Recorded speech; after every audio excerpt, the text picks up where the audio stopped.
All right, quick review of the Thrustmaster T98 Ferrari 296 GTB. Is it actually worth your money? So, here's the honest answer. It depends on who's using it. If you're buying this for a kid, a casual arcade racer, or you just want that official Ferrari look on your desk, it actually does a decent job. The wheel looks great, feels solid, and the Hall effect pedals are surprisingly durable for the price. Setup is also super easy.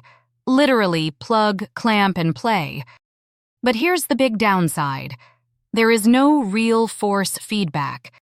It just uses a spring system, so you won't feel bumps, grip loss, or slides. It also has limited rotation, which makes precise driving a bit tricky. So yeah, it looks like a sim wheel, but it behaves more like an advanced controller. If you want serious sim racing, skip it. Look at something like the Thrustmaster T128 or Logitech G29 instead. But for casual fun, it gets the job done.